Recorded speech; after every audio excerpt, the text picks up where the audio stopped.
Hello. Well, recently I've been reading stories to my grandchildren, and that's made me look at all the books on my bookshelf, and I've just found this one, which I used to love when I was little. It's called The Wind in the Willows by Kenneth Grahame, and it was first published in 1908. So I'm going to start. It's quite long, the first chapter, so I probably won't read it all in one go. But here we go. Chapter 1, The Riverbank. The mole had been working very hard all the morning, spring cleaning his little home. First with brooms, then with dusters, then on ladders and steps and chairs, with a brush and a pail of whitewash, till he had dust in his throat and eyes, and splashes of whitewash all over his black fur, and an aching back and weary arms. Spring was moving in the air above, and in the earth below and around him, penetrating even his dark and lowly little house with its spirit of divine discontent and longing.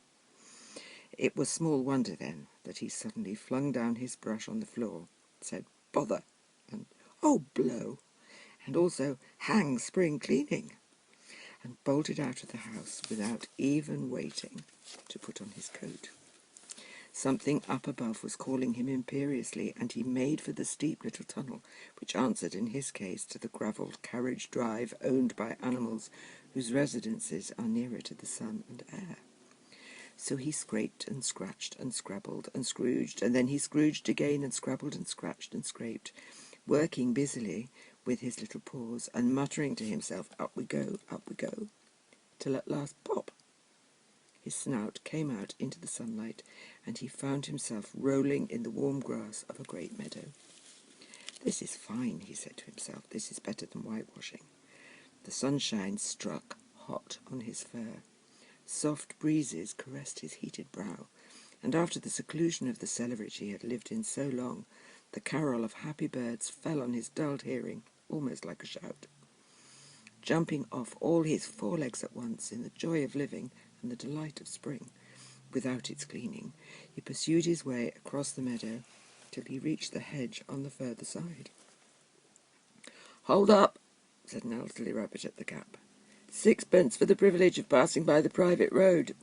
He was bowled over in an instant by the impatient and contemptuous mole, who trotted along the side of the hedge, chaffing the other rabbits as they peeped hurriedly from their holes to see what the row was about.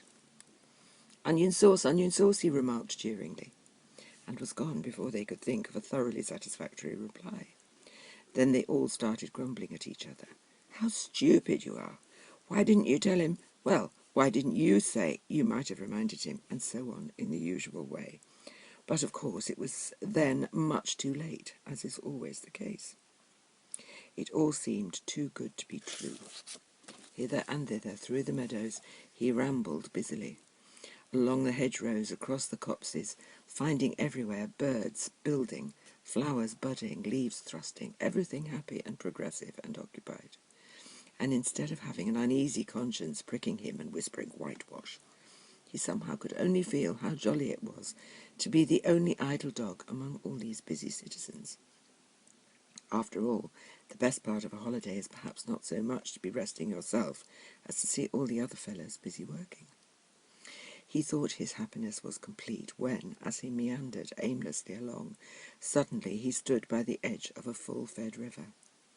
Never in his life had he seen a river before. This sleek, sinuous, full-bodied animal, chasing and chuckling, gripping things with a gurgle and leaving them with a laugh, to fling itself on fresh playmates that shook themselves free and were caught and held again. All was a shake and a shiver, glints and gleams and sparkles, rustle and swirl, chatter and bubble. The mole was bewitched, entranced, fascinated. By the side of the river he trotted, as one trots when very small, by the side of a man who holds one spellbound by exciting stories. And when tired at last, he sat on the bank, while the river still chattered on to him, a babbling procession of the best stories in the world, sent from the heart of the earth to be told at last to the insatiable sea. As he sat on the grass and looked across the river, a dark hole in the bank opposite, just above the water's edge, caught his eye, and dreamily he fell to considering what a nice snug dwelling place it would make for an animal with few wants and fond of a bijou riverside residence, above flood level and remote from noise and dust. As he gazed, something bright and small seemed to twinkle down in the heart of it, vanished, then twinkled once more like a tiny star. But it could hardly be a star in such an unlikely situation, and it was too glittering and small for a glowworm.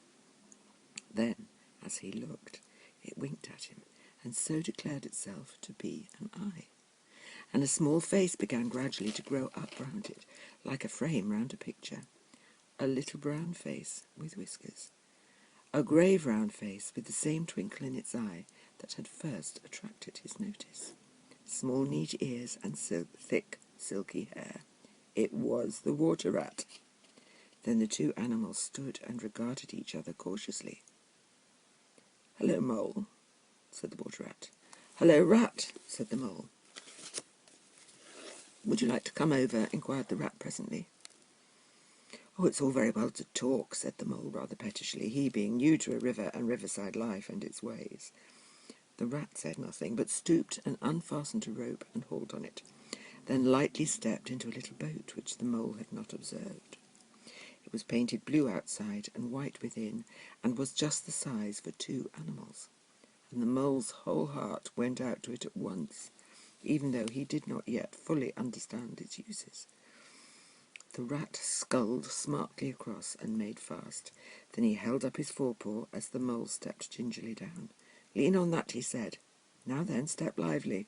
And the Mole, to his surprise and rapture, found himself actually seated in the stern of a real boat. "This has been a wonderful day," said he, as the rat shoved off and took to the sculls again. "Do you know, I've never been in a boat before in all my life." "What?" cried the rat, open-mouthed. "Never been in a... You never... Well, What have you been doing, then?" "Is it so nice as all that?" asked the Mole shyly, though he was quite prepared to believe it as he leant back in his seat and surveyed the cushions, the oars, the rowlocks, and all the fascinating fittings, and felt the boat sway lightly under him. "Nice. It's the only thing," said the water rat solemnly as he leant forward for his stroke. "Believe me, my young friend, there is nothing, absolutely nothing, half so much worth doing as simply messing about in boats. Simply messing," he went on dreamily, "messing about in boats. Messing. Look ahead, Rat!" cried the Mole suddenly. It was too late. The boat struck the bank full tilt. The dreamer, the joyous oarsman, lay on his back at the bottom of the boat, his heels in the air. "About in boats, or with boats," the rat went on composedly, picking himself up with a pleasant laugh. "In or out of 'em, it doesn't matter. Nothing seems really to matter, that's the charm of it. Whether you get away or whether you don't. Whether you arrive at your destination or whether you reach somewhere else. Or whether you never get anywhere at all, you're always busy, and you never do anything in particular. And when you've done it, there's always something else to do, and you can do it if you like, but you'd much better not. Look here, if you've really nothing else on hand this morning, supposing we drop down the river together and have a long day of it."